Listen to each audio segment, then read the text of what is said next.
সাংবাদিক আলতাফ পারভেজ, আপনাকে স্বাগত জানাচ্ছি আমাদের অনুষ্ঠানে। আমি শুরুতে একটু জানতে চাই যে ইরানের সর্বোচ্চ ধর্মীয় নেতা আয়াতুল্লাহ আল খামেনি নিহত হলেন, তার সঙ্গে আরো বেশ কয়েকজন আহ সরকারি পর্যায়ের নেতা, প্রতিরক্ষা মন্ত্রী, গোয়েন্দা সংস্থার বিভিন্ন পর্যায়ের গুরুত্বপূর্ণ ব্যক্তিরা নিহত হয়েছেন। ইরানও পাল্টা জবাব দিচ্ছে মধ্যপ্রাচ্যের বেশ কিছু রাষ্ট্রে, যেখানে যুক্তরাষ্ট্রের ঘাঁটি রয়েছে। সার্বিকভাবে আপনার বিশ্লেষণটা একটু প্রথমে জানতে চাই, কোন দিকে যাচ্ছে এই ঘটনা নিয়ে যাচ্ছে। আসলে এখন যেটা হচ্ছে সবাই এটাকে যুদ্ধ বলছে বটে, কিন্তু আসলে ইরানের জন্য এটা একটা অস্তিত্বের সময়। যুক্তরাষ্ট্রের সাথে ইরানের তো যুদ্ধ হয় না, এটাতে একটা ভারসাম্যটা সামরিক ভারসাম্যে বা সমর খাতে বাজেটের হিসাবে ইরান আর যুক্তরাষ্ট্রের কোনো তুলনাই হয়। ফলে 2020 থেকেই ইসরায়েল এবং যুক্তরাষ্ট্র ইরানে হামলা চালাচ্ছে। আসলে 2020-এ সোলেমানি মারা যান, আপনার খেয়াল আছে? ওইটাই ছিল আসলে একটা ওদের উপর আক্রমণের সূচনা। এখন যেটা হলো, আজকে যেটা হলো, এটা হলো ইরানের রাজনৈতিক এবং সামরিক কমান্ড প্রায় পুরোটাই ধ্বংস করে দিয়েছে যুক্তরাষ্ট্র এবং ইসরায়েল মিলে।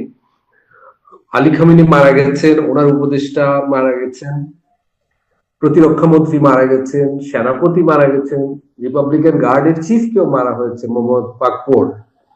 এবং আমি এখানে উল্লেখ করতে চাই, এই যে মোহাম্মদ পাকপোর, উনি ছিলেন কিন্তু আইএস দমনে প্রধান ব্যক্তি ইরানে।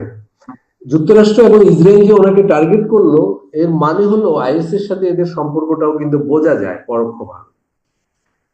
যিনি মধ্যপ্রাচ্যকে, সিরিয়া ইরাককে আইএস মুক্ত করলেন, তাকে কিন্তু মারা হয়। শুধু আলী খমেনির ব্যাপারটা সারা পৃথিবী জানছে, কিন্তু যুক্তরাষ্ট্র আসলে ওদের পুরো মিলিটারি কমান্ডই ধ্বংস করে দিয়েছে। ফলে ইরান এখন যেটা করছে, সে যুদ্ধটা পুরো মিডল ইস্টে ছড়িয়ে দিতে যাচ্ছে, এছাড়া তার উপায় নেই। সে যেটা বোঝাতে চায় যে আমি যেহেতু পুরোপুরি নির্ভরশীল হয়ে নিরাপত্তাহীন হয়ে পড়েছি, তাহলে তোমরা আর নিরাপদ থাকবে কেন? তাহলে তোমরাই বরং এই অঞ্চলের নিরাপত্তার জন্য যুক্তরাষ্ট্রের মুখোমুখি হও, যুক্তরাষ্ট্রকে বল।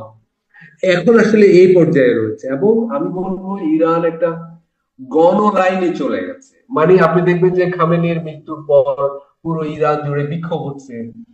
মানে ওরা মানুষকে জাগিয়ে তুলে মানে যুক্তরাষ্ট্রকে মোকাবেলা করেছে।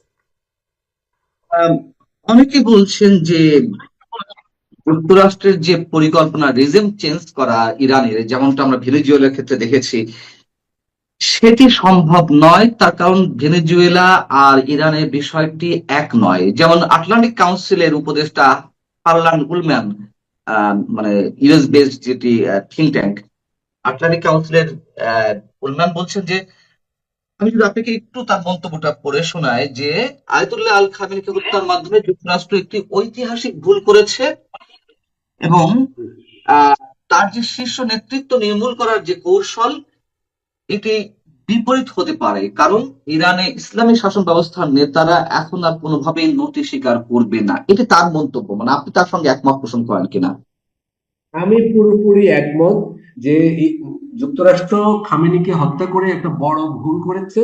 যুক্তরাষ্ট্র আসলে ইরানের বা পারস্য সভ্যতার বা শিয়া ধর্মতত্ত্বের ইতিহাস সম্পর্কে আমি বলবো জানা বোঝার এরকম একটা ঘাটতি কেন যুক্তরাষ্ট্রের, এটা বিস্ময়কর। কারণ খামেনির হাতে প্রচুর ইরানি মারা গেছে।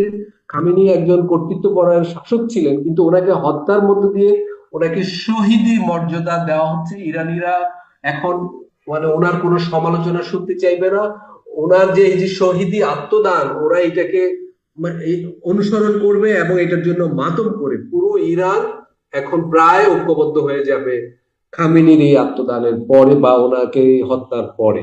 যুক্তরাষ্ট্রের দিক থেকে আমি বলবো খামেনিকে হত্যাটাই এই যুদ্ধে বড় ভুল হলো আর কি। কিন্তু মীর জাফররা তো দেশে দেশে থাকে। আহ মানে, শাহ পাহলভি, রেজা শাহ পাহলভি, আম, সাবেক সম্রাট বা শাসকের সন্তান আমরা বলতে পারি, যিনি এই মুহূর্তে যুক্তরাষ্ট্রে সম্ভবত রয়েছেন। তিনি তো ওত পেঁচে আছেন, এবং যুক্তরাষ্ট্রে বা ট্রাম্পের সেই ধরনের চিন্তা ভাবনা রয়েছে যে রেজা শাহ পাহলভিকে নিয়ে এসে তাকে ক্ষমতায় বসিয়ে হ্যাঁ, দেবে, এবং তার বেশ কিছু অনুসারীও সেখানে রয়েছে। তার যুক্তরাষ্ট্রের মানে কিছু কমন লক্ষ্য আছে, কিছু ডিফারেন্ট লক্ষ্য আছে। ইসরায়েলের লক্ষ্য আমি বলবো এখানে একটা গ্রেটার ইসরায়েল মধ্যপ্রাচ্যে গড়ে তোলা। সেই জন্য ইরান তাদের একটা প্রতিপক্ষ, ইরানকে ওরা ধ্বংস করতে চায়। আর যুক্তরাষ্ট্র চায় এখানে একটা নতজানু সরকার বসাতে এবং দেশটার উপর কর্তৃত্ব নিতে। চীনের জন্য একটা জ্বালানি নিরাপত্তা বিঘ্ন করতে চায় ওরা। এদের আবার একটা কমন ইয়ে হলো যে পাহলভির সাথে এদের যে সমঝোতা হয়েছে যুক্তরাষ্ট্র এবং ইসরায়েলের, ওরা পাহলভিকে একটা এখানে বসাতে চায় বা দেশটাকে বিভক্ত করতে চায়। কিন্তু আমার মনে হয় এটা খুব কঠিন। ইরান ভেনেজুয়েলা নয়, ইরান এবং আফগানিস্তান নয়, প্রত্যেকটা দেশের তো একটা ভিন্ন ধরনের বৈশিষ্ট্য আছে। ইরান গৃহযুদ্ধ হবে, কিন্তু ইরানে ভিন্ন রেজিম বসানো অত্যন্ত কঠিন হবে। কিন্তু ইসরায়েলের লক্ষ্য অনেকখানি পূরণ হয়েছে, যুক্তরাষ্ট্রের লক্ষ্য অনেকখানি পূরণ হয়েছে। কারণ ওরা খামানিকে মেরে ফেলতে পেরেছে, আর হলো মিলিটারি কমান্ড অনেকখানি ধ্বংস করে ফেলতে পেরেছে। এবং আপনি খেয়াল করবেন যে ইসরায়েল আবারও প্রমাণ করলো যে ইরানের যে কোনো ব্যক্তিকে যে কোনো মুহূর্তে তারা হত্যা করতে সক্ষম। মানে এটা যুক্তরাষ্ট্র প্রমাণ করলো। সেই জায়গা থেকে আমার প্রশ্ন যে যদি তাই হয়, ইরান এখন কিসের উপরে ভিত্তি করে তারা তাদের সংগ্রামটি বা যুদ্ধটি চালিয়ে যাবে? তারা দেশটি চেষ্টা করছে মধ্যপ্রাচ্যের বিভিন্ন জায়গায় এটি ছড়িয়ে দিতে। আমরা যেটি জেনেছি যে বা এটা তো গেস করা যাচ্ছিলই যে ইরানের শত্রু তো আহ আহ, সৌদি আরব, এটি ঐতিহাসিক সত্য। এবং সেই জায়গা থেকে সৌদি আরব বারবার বলার চেষ্টা করছিল সাম্প্রতিক সময়ে যে ইরানকে আক্রমণের জন্য সৌদি আরবের ভূমি ব্যবহার করা যাবে না, কিন্তু খুব গোপনে কিংবা সংগোপনে আহ ট্রাম্পের কানে কানে কিংবা ইসরায়েলের সাথে তারা এ ধরনের কথাবার্তা বলছিল যে এই মুহূর্তে ইরান আক্রমণ না করলে ভুল করবে যুক্তরাষ্ট্র। অন্যান্য যে রাষ্ট্রগুলো রয়েছে, কুয়েত বলি, বাহরাইন বলি, সিরিয়া বলি, মিশর বলি, মধ্যপ্রাচ্য ভিত্তিক রাষ্ট্রগুলোর ভূমিকা কি হবে এই মুহূর্তে? তারা কোন দিকে দাঁড়াবে?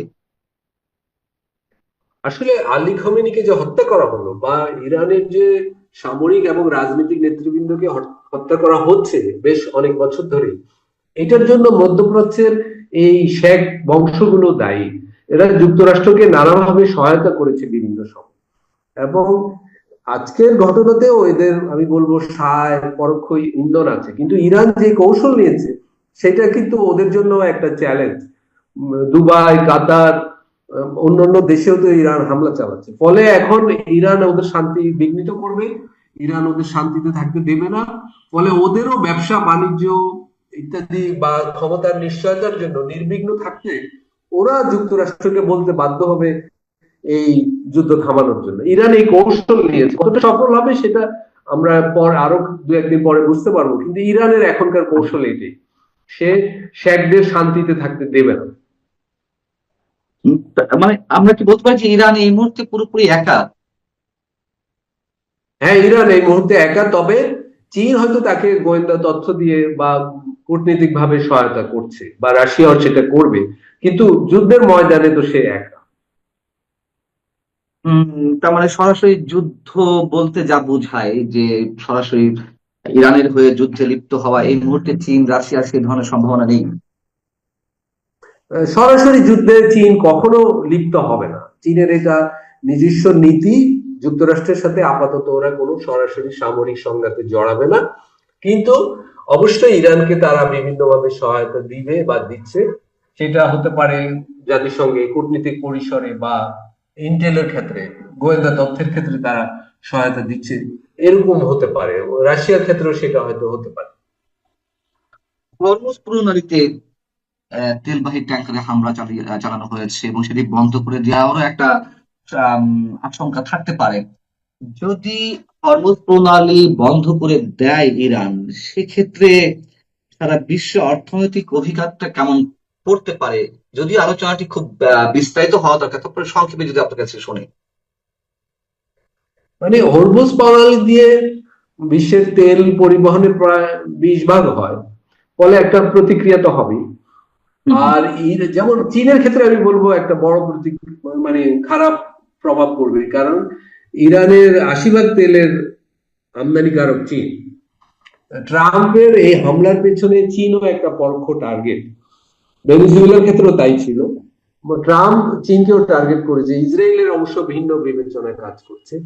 ফলে বিশ্বের তেল বাজারে তো দাম ভেনেজুয়েলার হামলার পর থেকেই, ভেনেজুয়েলার প্রেসিডেন্টকে অপহরণের পর থেকেই তেলের দাম বাড়ছে, এবং আজকের ঘটনা বা কালকের ঘটনার পরে দাম আরো বাড়বে। এখন জ্বালানি তেলের দাম বৃদ্ধি মানে কিন্তু জিনিসপত্রের পণ্যের দাম বেড়ে যাবে। ফলে দেশে দেশে এর একটা প্রতিক্রিয়া হবে, আমাদের দেশেও আজ হবে না, সময় নিয়ে হবে। এবং বাংলাদেশের আমি বলবো যে ক্ষতিটা বড় হবে, কারণ মধ্যপ্রাচ্যে অনেক প্রবাসী শ্রমিক তো আমাদের কাজ করে, অনেকে যেতে চায়, অনেকে আসতে চায়, আসা যাওয়া সব মিলিয়ে বাংলাদেশ ক্ষতিগ্রস্ত হবে। এবং দুবাইয়ের সাথে আমাদের অনেক ব্যবসা বাণিজ্য আছে ওই অঞ্চলে, সেগুলো ক্ষতিগ্রস্ত হবে।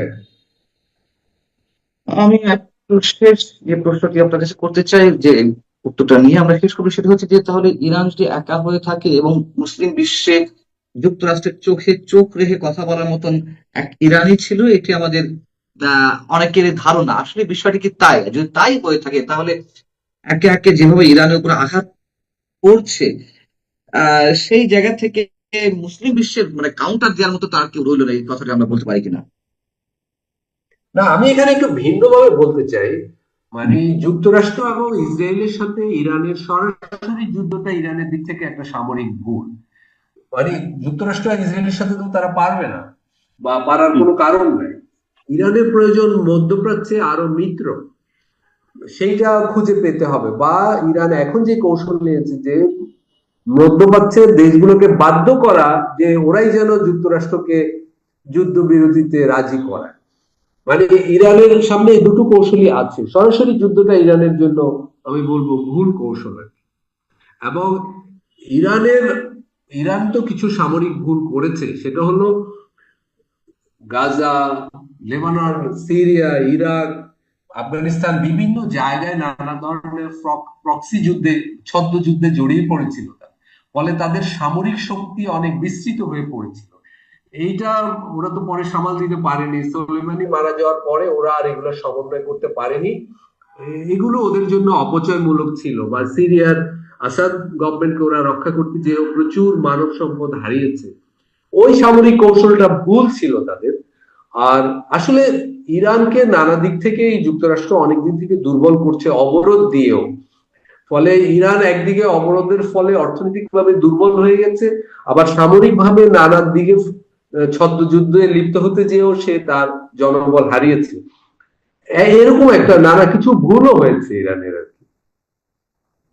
তাহলে বলছেন যে যুক্তরাষ্ট্রেরও ভুল, এটা আয়াতুল্লাহ আল খামেনিকে হত্যাকাণ্ড ঘটনা যে ঘটালো যুক্তরাষ্ট্র, সেটি যুক্তরাষ্ট্রের জন্য ভুল। তাহলে ভুলটা কোন দিক থেকে যুক্তরাষ্ট্রের? ইরান তো ক্রমান্বয়ে আরো দুর্বল থেকে দুর্বলতর হয়ে উঠলো।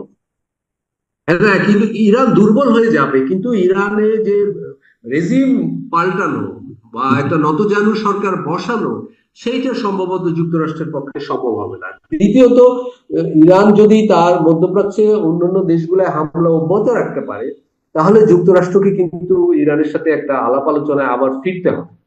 তো সেইটা যুক্তরাষ্ট্রের জন্য তো একটা শিক্ষা হবে, এবং বাজে শিক্ষা হবে।